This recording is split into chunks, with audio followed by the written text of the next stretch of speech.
Attention. Have you ever thought that some lies are whispered in secret, but the most devastating ones are defended in public? This is not a simple story of infidelity.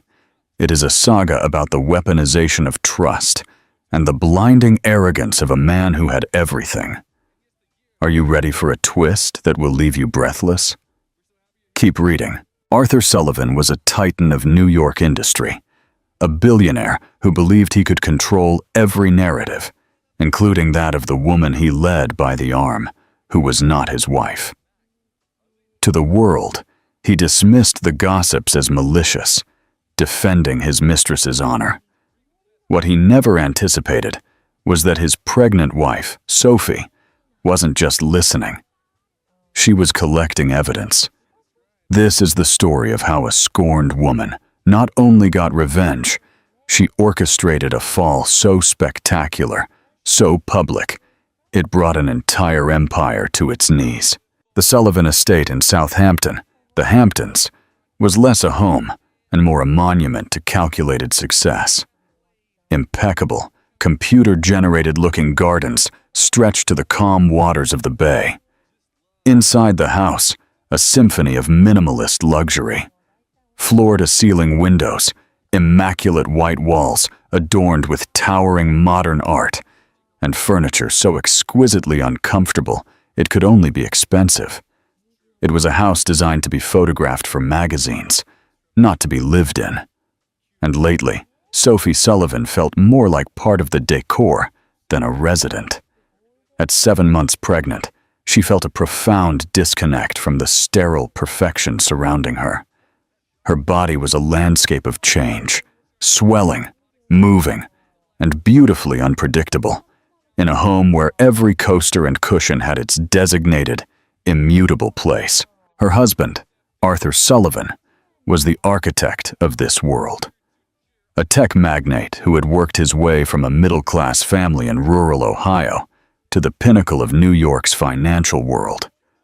Arthur worshipped at the altar of control. His company, Sullivan Innovations, was his first child, and its meteoric rise was a testament to his ruthless drive and his inability to accept anything less than perfection. Their marriage, once a passionate partnership, had slowly chilled into a business arrangement. He provided the golden cage. She was the beautiful bird he kept inside it, a testament to his good taste and a hostess for his endless parade of investors and sycophants. Sophie, a former forensic accountant with a mind as sharp as glass, had willingly left her career to support him. She had believed in the dream they were building. Now she wandered their empty hallways, the silence broken only by the phantom hum of her phone and the growing distance in her husband's eyes. The whispers began, as they always do, online. It was a Tuesday morning. The sunlight streaming through the panoramic windows did nothing to warm the chill that had settled deep in Sophie's bones. She was scrolling through her tablet, looking for articles on organic baby food, when a headline from the notorious gossip blog, Vargas Verdict, by Pilar Vargas, caught her eye.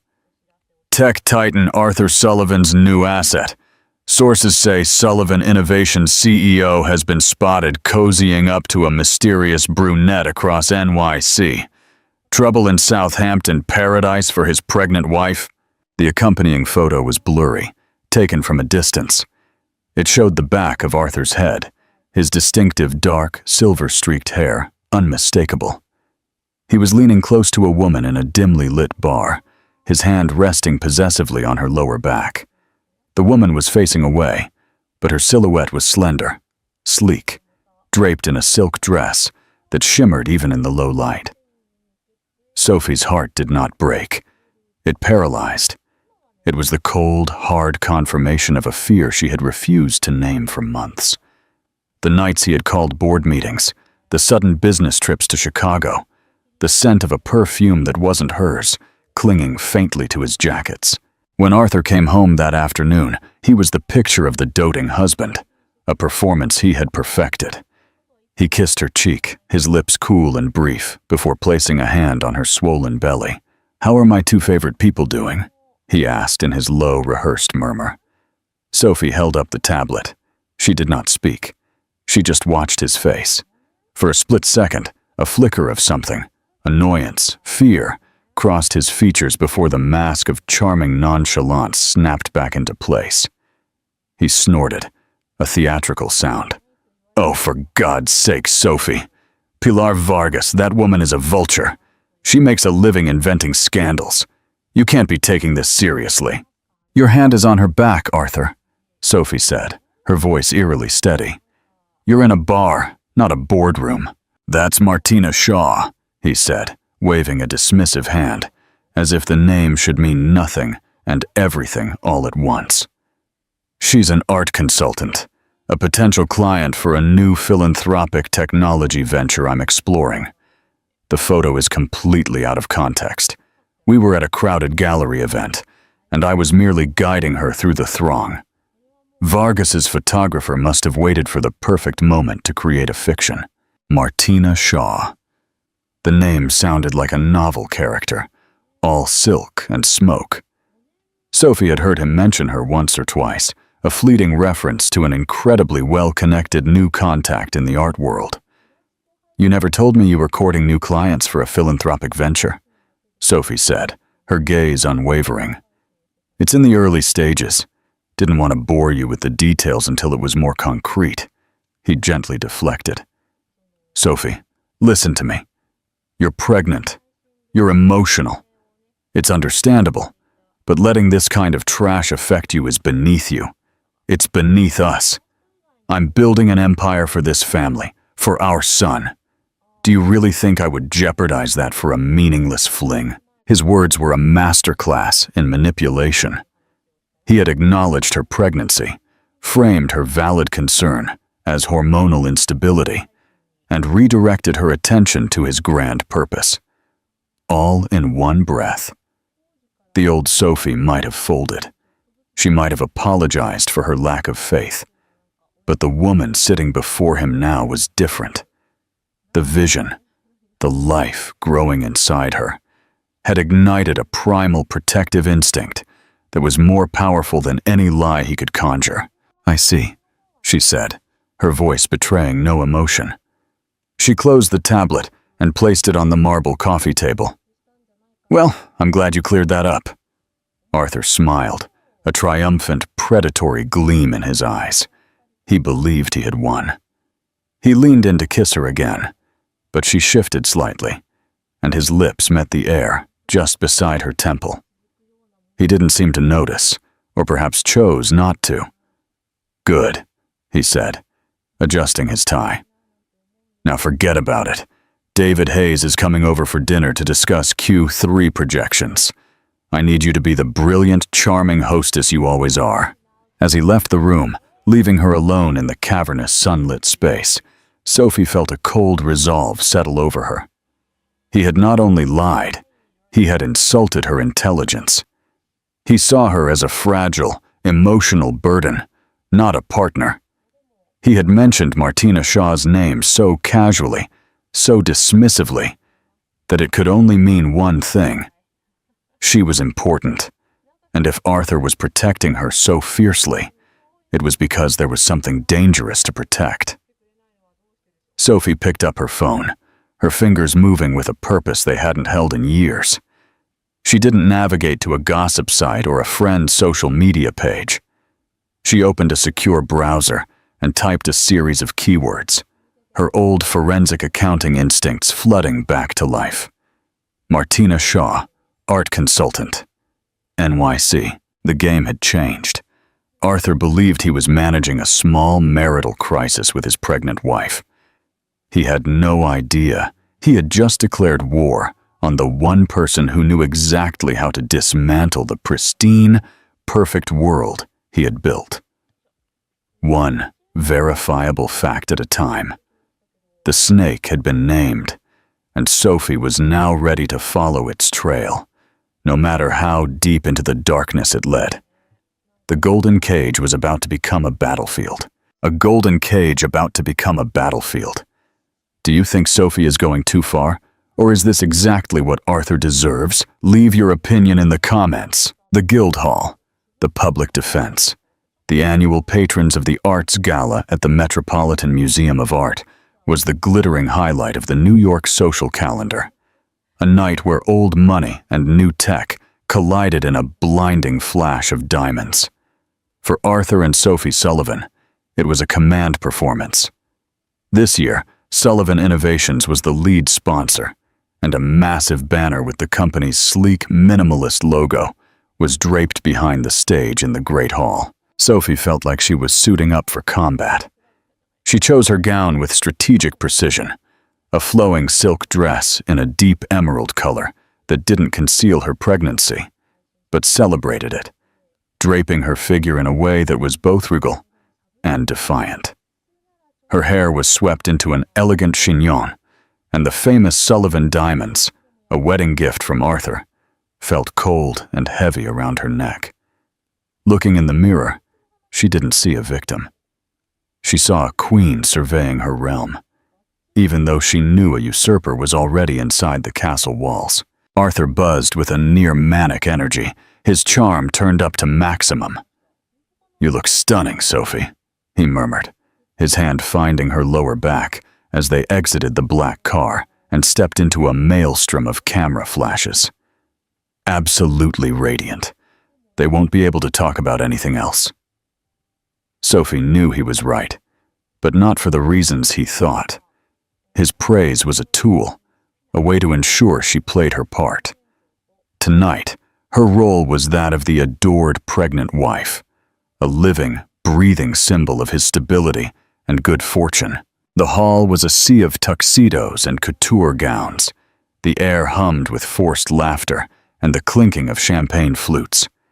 They worked their way through the crowd, Arthur shaking hands and accepting accolades, while Sophie smiled serenely, her mind a buzzing calculator of observations. She watched as people's eyes flicked from her belly to Arthur's face, searching for cracks in the facade. The Vargas verdict article had made the rounds. Everyone there had read it. They were talking with Arthur's business partner, David Hayes, when it happened. David, a sharp, no-nonsense man, who had always treated Sophie with genuine respect, was mid-sentence about market volatility when a hush fell over their small circle. A woman had approached them, her movement so fluid and deliberate, she seemed to glide. It was tall and impossibly slender, draped in a blood-red gown that left little to the imagination. Her hair was a cascade of dark, glossy curls, and her large, doe-like eyes were fixed on Arthur with an expression of manufactured vulnerability. It was Martina Shaw. In person, she was even more striking than Sophie had imagined. "Arthur," she said, her voice, a husky whisper, clearly intended to be overheard. She placed a delicate, long-fingered hand on the arm of his tuxedo. "I just saw Pilar Vargas lurking by the bar, and I felt like I was going to have a panic attack. What she wrote was so vile, so untrue. I've barely been able to leave my apartment." Arthur immediately shifted into protector mode. He covered her hand with his posture changing from CEO to guardian. "Martina, don't give that woman a second thought. She's irrelevant. We're all fine." He then turned to Sophie, his expression a mix of false nonchalance and clear warning. "Sophie, darling, remember I mentioned Martina Shaw, an art consultant I've been advising." He had framed it as him advising her, a subtle but significant spin. Sophie met Martina's gaze. The woman's eyes were not filled with panic. They were cold, assessing, and triumphant. This was not a chance encounter. This was a calculated strike, designed to happen here, in the most public of arenas. "Of course," Sophie said, her voice smooth as ice. "It's a pleasure to finally meet the woman from the photograph." The dart, though subtle, landed. A flash of irritation crossed Martina's face before she quickly replaced it with a look of wounded innocence. She turned her teary eyes back to Arthur. "I'm so sorry, Sophie. I can't imagine how you must view this. Arthur has been nothing but a gentleman, a true friend, helping me navigate a very complex acquisition for my portfolio. That photograph was a moment he offered support after a difficult negotiation. That it's been twisted into something so sordid is just devastating. Every word was a polished lie. She was painting herself as the victim, a professional woman defamed by a jealous press, and by extension, a potentially jealous wife. She was cornering Sophie, forcing her to either accept the lie with grace or make a scene and prove Pilar Vargas's narrative correct. Arthur, completely taken in, fell fully for it. "Sophie understands perfectly," he said, his tone leaving no room for debate. He squeezed Martina's hand. "You are a respected professional, and I will not allow your reputation to be sullied by associating with me, nor will I allow my wife to be unsettled by unfounded rumors." He was defending her, openly, in front of his business partner and a dozen straining ears. He was choosing his mistress's reputation over his wife's dignity. The humiliation was a physical blow, a scorching wave of shame and rage that washed over Sophie. She could feel the stares, the looks of pity, the satisfied smirks. In that moment, she was no longer Sophie Sullivan, the brilliant ex-accountant. She was the pregnant wife, the obstacle, the cliché. David Hayes cleared his throat, sensing the imminent explosion. "Arthur, the auction is about to begin. We should probably find our seats." "Yes, right," Arthur finally said, releasing Martina's hand, though his eyes lingered on her for a moment too long. "Martina, you must stay and enjoy the evening. Keep your head high." "Thank you, Arthur. You're too kind," she whispered, before giving Sophie a small, almost imperceptible smirk and melting back into the crowd as they walked toward their front-of-house table. The silence between them was thick, suffocating. Arthur leaned in, his voice a low, furious hiss meant only for her. "What was that? The woman from the photograph? Are you trying to make a scene?" Sophie stopped dead, forcing him to turn and face her. The carefully selected smiles of New York's elite surrounded them, but in their small bubble, the truth lay bare. "A scene?" she whispered back. Her voice trembled with rigidly controlled fury. "You're the one making a scene, Arthur. You just publicly comforted your mistress, all while telling me how I should feel about it. You humiliated me. You humiliated our family, this child." She placed a hand on her stomach, all to soothe the manufactured tears of a woman who orchestrated that entire encounter. "She's a victim here, Sophie. Her reputation is at stake," he retorted, his face flushing. "Her reputation?" Sophie gave a short, disbelieving laugh, devoid of humor. "What about mine? Or do I no longer have one, now that my only job is to carry your heir and smile at your galas?" The cruelty of her words hit him. He recoiled slightly, his anger momentarily replaced by surprise. But the moment passed, and the defensive walls went back up. "That is unfair, and you know it. You're overwhelmed. We will discuss this at home, not here." He turned and walked toward their table, leaving her alone for a moment in the middle of the great hall. The flash of a camera popped somewhere to her right. Pilar Vargas had her picture for tomorrow's column. Sophie took a deep, steadying breath. The humiliation still burned, but beneath it, a new feeling was taking root. Crystal clear, cold, and absolute certainty. He would not get away with this. She would not be the hysterical, weeping wife. She would not let him gaslight her into believing she was crazy. He had made his choice in front of everyone. Now she would make hers in the quiet, methodical shadows, where she did her best work. As she sat down at the table, forcing a placid smile for the people seated around them, Sophie made a silent promise. She would uncover every lie Martina Shaw had told. She would find every skeleton. And she wouldn't expose it to Arthur. she would expose it to the world. The Cold War has begun. Do you think Sophie is right to be suspicious of Martina? And what do you think Arthur will do when he finds out the truth? Comment below and subscribe so you don't miss the climax. The digital trenches, the assault on the narrative. The days following the gala were a study in cold warfare. Arthur and Sophie moved around their cavernous home like two opposite magnets, maintaining a carefully calibrated distance. He was superficially solicitous, constantly asking about her health and the babies, a transparent attempt to paper over the chasm he had opened between them. He treated her like a patient, a delicate thing to be managed. Sophie, in turn, played her part. She was serene, compliant, and completely distant.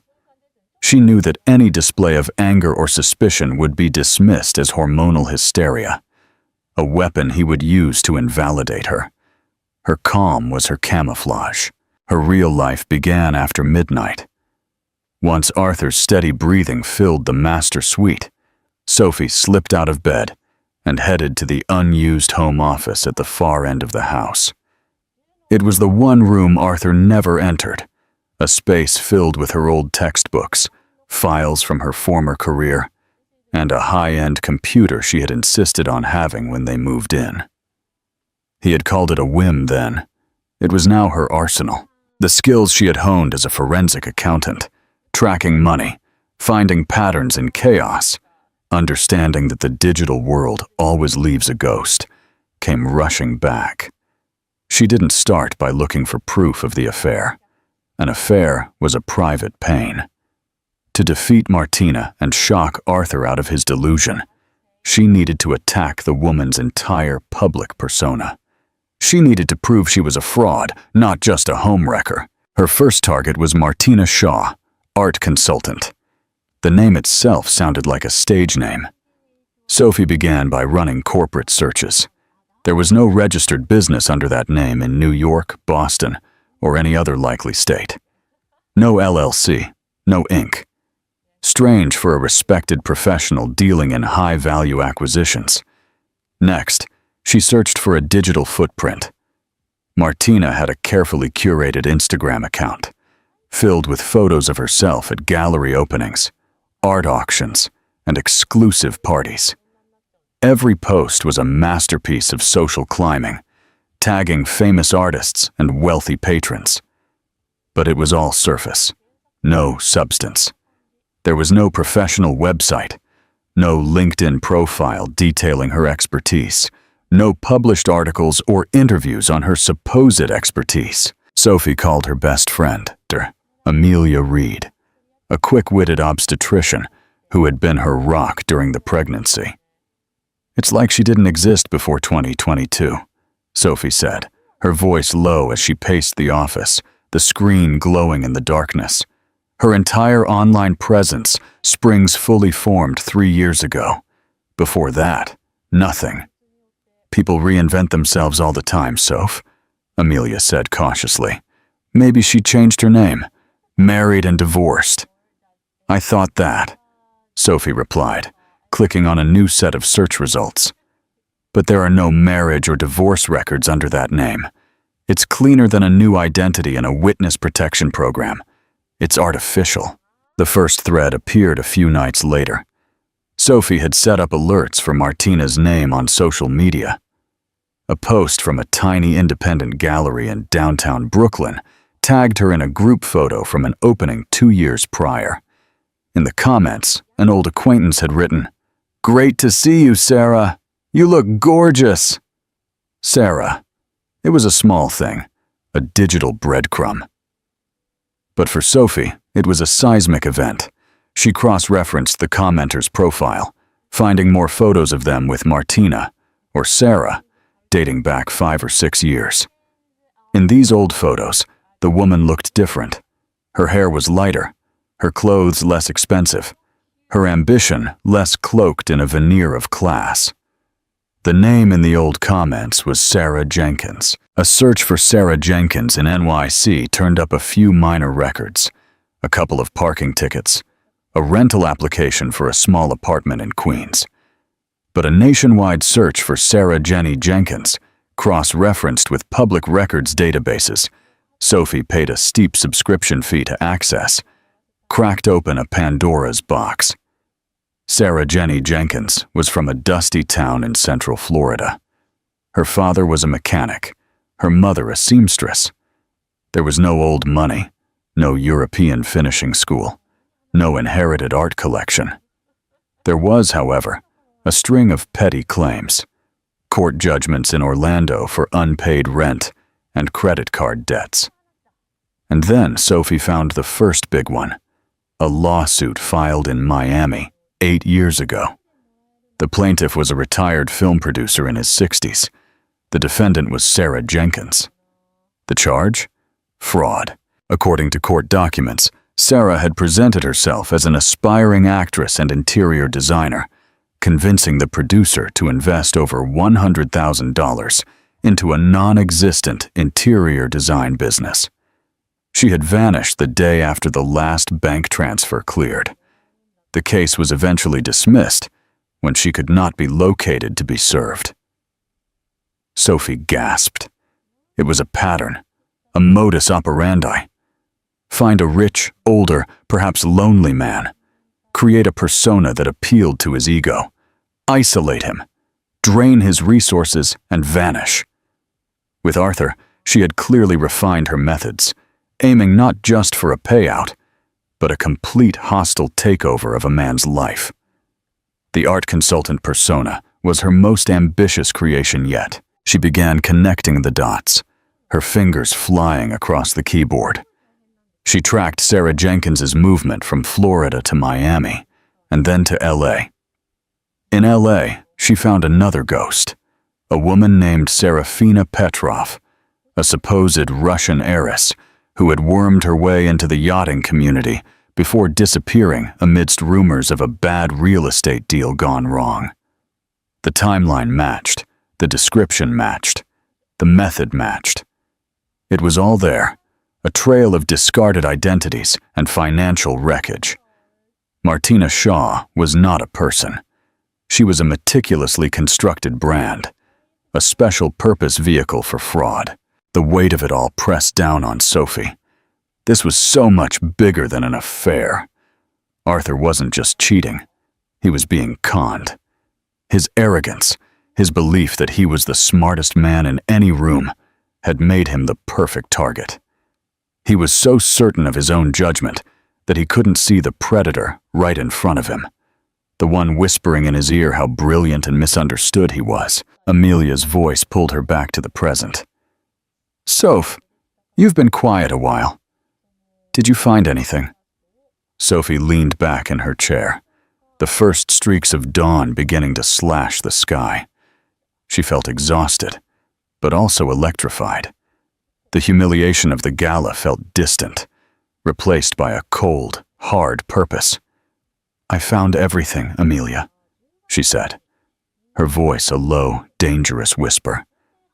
"I found the thread, and I'm going to pull on it until her entire world unravels." She wasn't fighting for her marriage anymore. She wasn't even sure she wanted it. She was fighting for the truth, for her son's future, and for the part of herself that Arthur had tried to make her forget. The sharp, relentless woman who never ever left a lie unpunished. Fraud as a work of art? Martina Shaw seems to be a master of it. What do you think of Sophie's tenacity? Do you think she'll succeed in masking the phantom? Like and share if you're as hooked as we are. The final strike. The public deposition. Martina Shaw was a masterful strategist. She knew her greatest asset wasn't her beauty, but her ability to control the narrative. Sensing the shift in the atmosphere at the Sullivan estate, Sophie's icy politeness, Arthur's subtle tension, she decided to launch a preemptive strike. She didn't wait for Sophie to act. She painted Sophie as the aggressor. Her campaign began with a series of frantic, tearful phone calls to Arthur. "I don't know what to do, Arthur. She's making me follow," she would cry over the phone, her voice a perfect symphony of fear and fragility. A man in a dark car was parked outside my apartment all day yesterday. I'm terrified." There was no man, of course, but the seed was planted. A few days later, another call. A private investigator called my gallery owner asking strange questions about my credentials. He said he was hired by Sophie Sullivan. "She's trying to ruin my reputation, Arthur. My whole business is based on trust. If people think I'm being investigated, I'm finished. Why is she doing this to me? I thought she understood."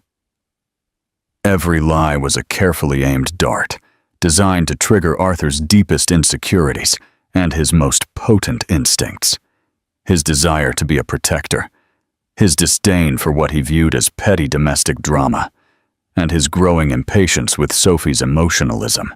He saw Martina as a professional colleague, a brilliant woman, being unfairly attacked, and Sophie as the irrational, hormonal wife succumbing to unfounded jealousy. The confrontation Sophie had dreaded and prepared for came on a Sunday afternoon. Rain lashed the giant living room windows, mirroring the storm brewing inside. Arthur had been silent all day, his jaw tight, his eyes cold. He finally cornered her as she was organizing newly delivered baby clothes in the nursery, a room of soft yellows and whites that felt like a sanctuary. "We need to talk," he said, his voice stripped of any warmth. He closed the door behind him, locking them in with the scent of fresh paint and an impending disaster. "About your harassment of Martina Shaw," he snapped, abandoning all pretense. "Hiring a private investigator? Having her followed? What the hell do you think you're doing, Sophie?" Sophie turned to face him slowly. She hadn't hired any investigator. She was too meticulous to delegate such a task and risk exposure. Martina had invented it, feeding Arthur the very conclusion Sophie had hoped to avoid. "I haven't hired anyone, Arthur," she said calmly. "That is a fiction she has created to play the victim." "A fiction?" he scoffed, taking a step closer. His 6-foot figure seemed to dominate the quiet room. "She's terrified. She's a single woman, and you're using our resources to intimidate her. It's despicable. I thought you were better than this. I know you're pregnant, and your hormones are all over the place, but this is crazy. It's paranoid." The psychological gaslighting was so textbook, it was almost laughable. He was using her pregnancy, the very thing that had made her stronger and clearer than ever, as a tool to dismiss her. "My hormones are not the issue here," Sophie said, her voice dropping to a steely undertone. "Your infidelity is the issue. Your blatant disregard for me and our marriage is the issue. The fact that a con artist is making a fool of you is the issue." The word con artist hung in the air between them. Arthur's face, already flushed with anger, turned a darker shade. "How dare you? She is a respected businesswoman, a brilliant mind, and she has become a dear friend. You know nothing about her. You're simply lashing out because you feel threatened." "A dear friend," Sophie challenged, finally letting her composure crack. "Friends don't call you at midnight. Friends don't stand by while you publicly humiliate your pregnant wife. Friends don't let you buy them Cartier bracelets." Arthur flinched as if struck. "I bought her a gift for her birthday, a token of my esteem. You're twisting everything. You're building a conspiracy in your head because you can't stand the idea that I might have a connection with another woman that is purely platonic and intellectual. It is not platonic, and you know it." Sophie's voice rose. The fury she had suppressed for weeks finally erupted. "Open your eyes, Arthur. That woman is a ghost. She has no verifiable history, no registered business, nothing. She's feeding you a story, and you're swallowing it whole because it flatters your ego." "Enough!" he roared, his voice bouncing off the cheerful animal-stenciled walls. "You will stop this immediately. You will not contact her. You will not investigate her. You will leave her alone. Understand?" My entire philanthropic venture is tied up with her contacts. You are jeopardizing millions of dollars and the future of the Sullivan Innovations charitable arm over your petty, unfounded jealousy." He had completely absorbed Martina's narrative. He truly believed Sophie was the threat, the irrational element that could cause his carefully constructed world to tumble. He saw Martina as an asset and his wife as a liability. Sophie looked at him, and for the first time she felt nothing but a deep, hollow pity. He wasn't a monster. He was a fool, a brilliant, powerful, arrogant fool who was so blinded by a cheap fantasy that he couldn't see the truth right in front of him. "I understand," she said, her voice suddenly quiet and defeated. It was the performance he needed to see. The fight drained out of her posture. Her shoulders slumped, and she looked down at her hands. "You're right. I'm sorry. It's just, I'm not myself lately." Arthur's relief was immediate and palpable. His posture softened, and the anger in his eyes was replaced by condescending sympathy. He stepped forward and placed his hands on her shoulders. "I know, sweetheart," he said, his voice turning gentle. "It's a lot to deal with. The pregnancy, the stress. I understand. Just trust me on this. Martina is a good person, a friend. Let's not let this ugliness come between us." He believed he had won. He had quelled the rebellion, managed the situation. He kissed her forehead, a gesture of benevolent possession. "Get some rest. I'll have dinner sent up." He left the nursery, closing the door softly behind him, leaving her in the cloying silence. Sophie stood still for a full minute. The moment he was gone, her spine straightened. The defeated look vanished from her face, replaced by an expression cold and hard as a diamond. His defense of Martina had been more passionate, more absolute than she had ever imagined. He had threatened his own company, his own legacy, to protect her. He had called his own wife crazy to preserve his mistress's lies. He had not just drawn a line in the sand. He had built a fortress on it and dared her to cross it. And Sophie knew, with chilling certainty, that she wouldn't just cross it. She would burn the fortress to the ground, with everyone inside. He wanted her to stop. Fine. She would stop investigating in secret. The next time he heard about her findings, it wouldn't be from a hysterical wife in a nursery. It would be on a forum so public, so devastating, he would have no choice but to see the truth. Sophie's false surrender provided her with exactly what she needed: time and a false sense of security for her enemies. Arthur, believing he had pacified her, redoubled his efforts with Martina, both personally and professionally. He now openly championed the Sullivan Shaw Arts Initiative, a charitable foundation that existed, as far as Sophie could discern, only on paper and in Martina's bank account. He channeled a significant amount of seed capital to a holding company Martina had established, a company registered in the Cayman Islands. While Arthur was busy being the magnanimous benefactor, Sophie was deep in the digital trenches, assembling an arsenal of truth so damning it would be irrefutable. The discovery of Sarah Jenkins was only the beginning.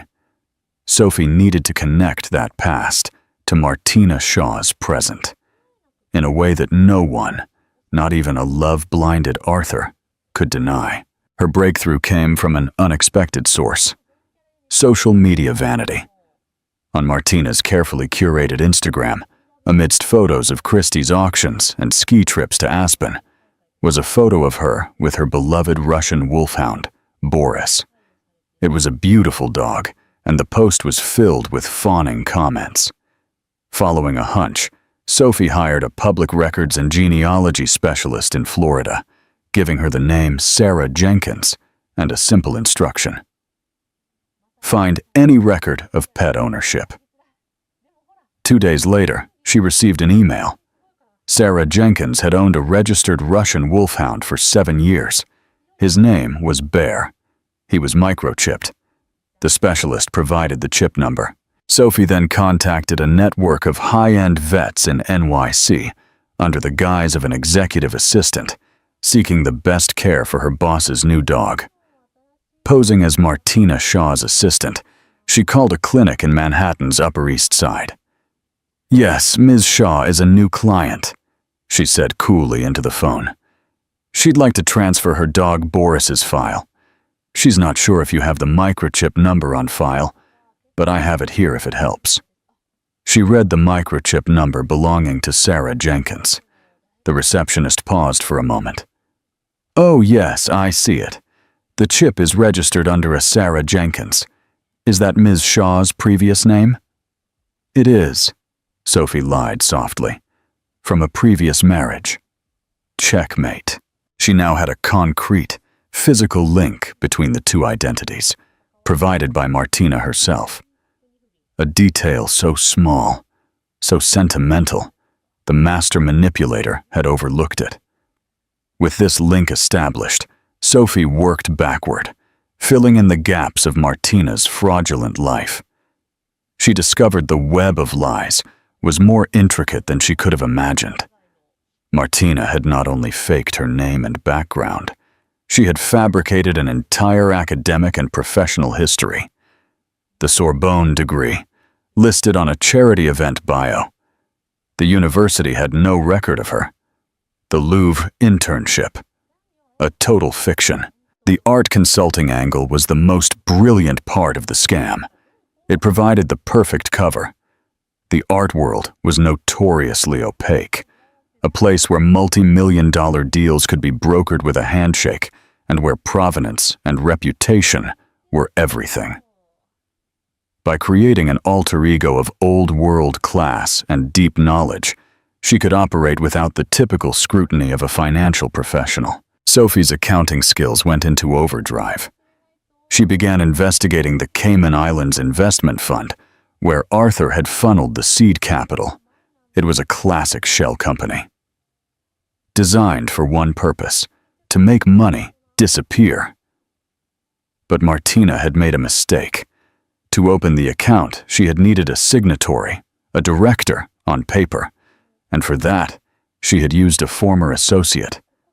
A man whose name Sophie found listed as a co-defendant in a minor real estate fraud case in Miami from 5 years prior. A case that had also involved a certain Serafina Petrov. The man's name was Richard Vargas. A quick search revealed he was a low-level grifter, currently residing in a cheap apartment in the Bronx. Not the loyal type. For $5,000, wired from a specially created anonymous account, Richard Vargas was willing to talk. Not to Sophie directly, but to a lawyer she hired for a single, recorded consultation. The transcript of that call was the final nail in the coffin. "Jenny, yeah, I know Jenny Jenkins," Richard's voice crackled on the recording. "Or Sarah, or Martina, or whatever she's calling herself this week. She's a genius, I'll give her that. Finds these rich guys who think they're hotshots, and becomes their perfect fantasy. She told me about this new one, the tech guy, Sullivan. Said he was the biggest fish she ever hooked. Said he was so arrogant he'd believe anything she told him. The plan was never to stay. It was to set up this fake foundation, have him seed a few million. And then, poof, she'd be on a beach in the Canary Islands, and he'd be explaining to his board where their charitable donations went." The lawyer pressed him. "So, the Sullivan-Shaw Arts Initiative is not a legitimate venture?" Richard gave a rough, ugly laugh. "It's as legitimate as her last name. It's a bank account. That's all. The only art she's interested in is the art of the con." Sophie sat in her dark office listening to the recording, and a profound calm settled over her. She had everything. The name changes, the prior lawsuits, the fabricated credentials, the link between her identities via the dog's microchip, the shell company, and now a sworn testimony from a co-conspirator detailing the entire plan. She carefully compiled every single piece of evidence into a single, devastating presentation. Bank excerpts, court documents, screenshots, audio files, academic registrar letters. It was a forensic accountant's masterpiece, a meticulous, brutal vivisection of a life built on lies. She looked at the calendar. The annual Sullivan Innovations shareholder and press conference was in 1 week. It was Arthur's favorite day of the year, a chance for him to stand on a stage under bright lights and regale the world with his success and his vision for the future. He had already told her he planned to officially announce the Sullivan Shaw Arts Initiative at the event, with Martina in the front row. He was planning to introduce his brilliant new philanthropic project to the world. He was going to celebrate the woman who had captivated him, the sharp mind he so admired. He had no idea that he was, in fact, setting the stage for his own public execution. Sophie would let him build the set, turn on the lights, and invite the audience. She would simply provide the final act. Here comes the climax. Sophie has the evidence and a master plan. Will she be able to execute it in front of all the press? Subscribe to the channel if you don't want to miss a second of this public revenge. The gavel falls. The public vivisection. The main ballroom of the Hilton Midtown was electric with anticipation. Hundreds of shareholders, journalists, and tech industry analysts filled the seats, their faces turned toward the sleek, minimalist stage. A massive screen displayed the Sullivan Innovations logo, pulsing softly like a tranquil blue heart. This was Arthur Sullivan's cathedral, and he was about to deliver the sermon. Backstage, Arthur felt the familiar pre-show adrenaline. He straightened his custom Tom Ford suit, ran a hand through his hair, and smiled at his reflection. Today was a triumph. Q3 numbers were spectacular, and he was about to announce the philanthropic initiative that would cement his legacy, not just as a titan, but as a visionary. He glanced out at the auditorium's front row, where a seat was reserved for Martina Shaw. She was already there, a vision in white, looking the elegant part. Her presence filled him with a sense of rightness, a confirmation that he was on the correct path. He had barely spoken to Sophie all week. She had been quiet, withdrawn, which he had interpreted as her sulking, but finally accepting his authority. She had told him she didn't feel well enough to attend, and he had been secretly relieved. Her presence would have been a complication, a dark cloud on his perfect day. The event began as expected. Arthur took the stage to thunderous applause. He was a masterful speaker, charismatic and convincing. He led the audience through the company's successes, unveiling new products and painting a dazzling picture of the future. David Hayes sat on the stage with the other board members, looking proud, but also, if one looked closely, deeply fatigued. But innovation isn't just about profit, Arthur said, his voice ringing with passion as he reached the climax of his speech. It's about purpose. It's about giving back. For months, I have been working with a truly brilliant partner, a visionary in the world of arts and philanthropy, to create something truly special. It is an immense honor to officially announce the Sullivan Shaw Arts Initiative. A photo of Arthur and a smiling Martina appeared on the giant screen behind him. The audience applauded politely. Martina, in the front row, touched her heart and gave Arthur a radiant, thankful smile. This multi-million-dollar initiative, Arthur continued, will fund underrepresented artists and bring arts education to the communities that need it most. It's a testament to what can be achieved when technology and art, when vision and passion come together. He was about to proceed when he noticed a small commotion at the side of the stage. A technician was speaking urgently to the floor manager. Arthur paused. A flicker of annoyance crossed his face, and then a new voice cut through the ballroom's sound system. It was quiet, clear, and female. That's a beautiful sentiment, Arthur. Every head in the room swiveled, following the slow, purposeful walk down the center aisle. It was Sophie Sullivan. She wasn't dressed in the somber tones of a victim. She wore a striking cobalt blue power suit, tailored to accommodate her pregnancy. Her face was serene, her expression unreadable. She held a small remote control in her hand. Arthur froze, his face a mask of disbelief and fury. "Sophie, what the hell are you doing?" he hissed. His voice was accidentally caught by the mic before he pulled it away. Martina's smile faltered. Her eyes widened with panic. Sophie reached the small set of stairs at the side of the stage and ascended gracefully. Event staff, too stunned to intervene, simply watched. She walked to the center of the stage, stopping feet away from her husband. "I apologize for the interruption, everyone," she said into the microphone, her voice steady and strong, betraying no hint of nerves. "My husband is right. It is a testament to what can be achieved when vision and passion come together. But I believe in full transparency, especially when it comes to charitable efforts. So I would like to add a few details to this exciting announcement." She clicked the remote. The image of Arthur and Martina on the screen faded, replaced by an 8-year-old Barcelona courthouse mugshot. It was a younger, harder-looking Martina. Below it, in large lettering, read, "Sarah Jenkins, defendant. Case MIA 45B729. Charge, fraud." A collective gasp swept the audience. Journalists were already scrambling. Cameras flashed, fingers flew across keyboards. Martina leaped to her feet, her face pale. "This is insane! It's a lie! That's not me!" Arthur looked wildly from the screen to Sophie, his mind unable to process what was happening. "Sophie, stop. Stop this right now." Sophie ignored them both. She clicked the remote again. A new slide appeared. A diagram showing a web of names.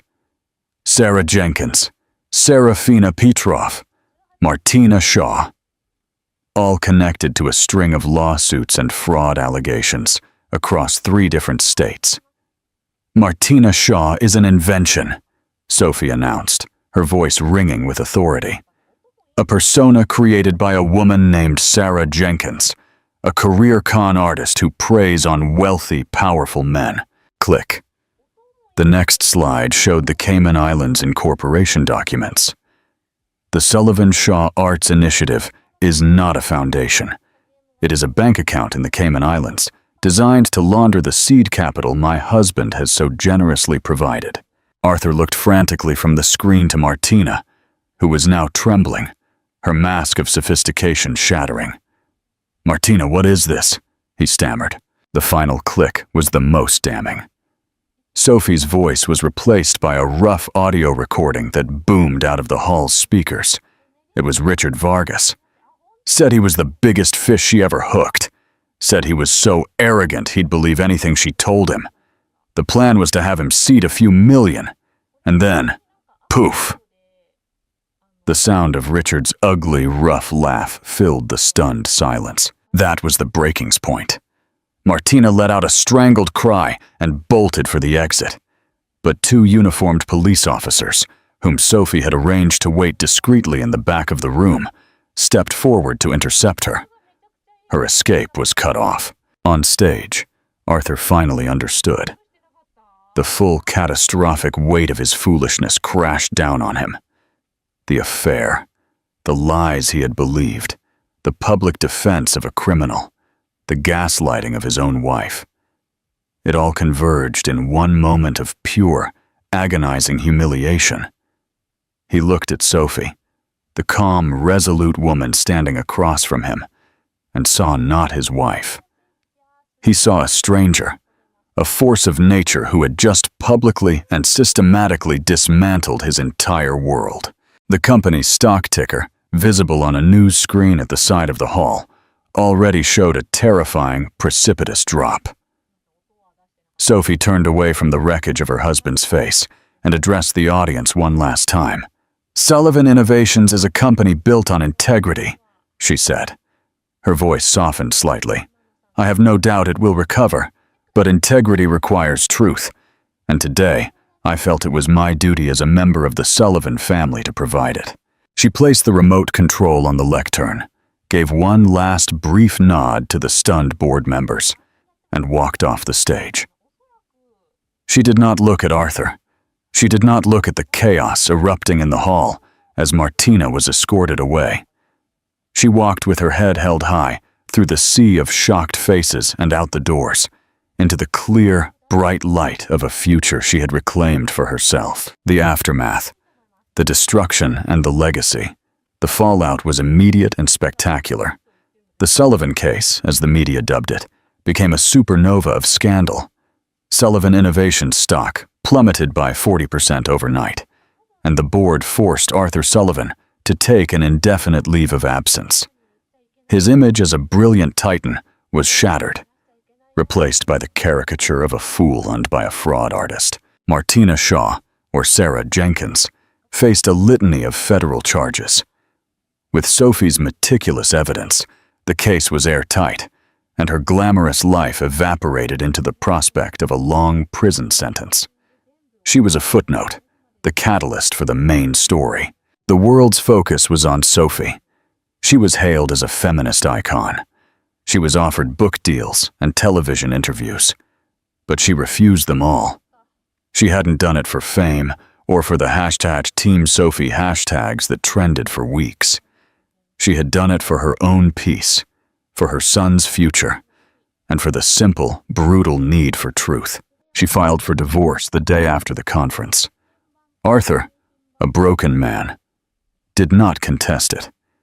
He sent a barrage of desperate apologies, begging for one last meeting. Sophie agreed to see him in her lawyer's cold, sterile office. He looked older, smaller, diminished by the public disgrace. "I'm sorry, Sophie," he said, his voice raspy. "More than I can ever express. I betrayed you. I was blinded by ego." Sophie listened, her expression calm. The man she had loved was a ghost. This stranger was someone she could never trust again. "I believe you're sorry, Arthur," she said, her voice even and firm. "You're sorry you got caught. You're sorry you were humiliated. But you weren't sorry when you were lying to me. And you weren't sorry when you called me paranoid and hormonal. That is the truth of who you were in those moments, and that is something I can never forget." She took a deep, steady breath. "I don't hate you, but what I feel now is nothing. Our son will know who his father is. You can have a place in his life if you earn it, but you will no longer have a place in mine." The finality of her words was absolute. The divorce was settled swiftly. Sophie received a substantial, non-punitive settlement, enough to secure her and her son's independence forever. She didn't want his empire. She just wanted her freedom. She left Southampton and the cold glass house behind, buying a beautiful brownstone on a tree-lined street in Brooklyn Heights. She designed a warm, comfortable nursery and reconnected with friends like Amelia, who had been her unwavering support system. 2 months later, she gave birth to a healthy, beautiful baby boy. She named him Nicholas, not a dynastic name to bind him to the Sullivan legacy, but a name that was all her own. Holding her son in the quiet morning light of their new home, Sophie felt a peace she hadn't known in years. She had walked through the fire, not to destroy her husband, but to save herself. The world would remember the scandal, but for Sophie, that was just the prologue. Her real story, the one that truly mattered, was just beginning. It would be the story of a mother and her son, of strength forged in betrayal, and of a woman who had finally found her own wings. This was a story about the corrosive power of deceit and the unbreakable strength of a woman who refused to be silenced. Sophie's journey shows us that the truth, when handled with intelligence and courage, is the most powerful weapon of all. What did you think of her methods? Was her public reveal an act of perfect justice or a step too far? Let us know your opinion in the comments below. If this story resonated with you, please give this video a thumbs up and share it with someone who appreciates a story of strength and vindication. And don't forget to subscribe to our channel and hit the notification bell. You won't want to miss the next story we uncover. Thank you for joining us.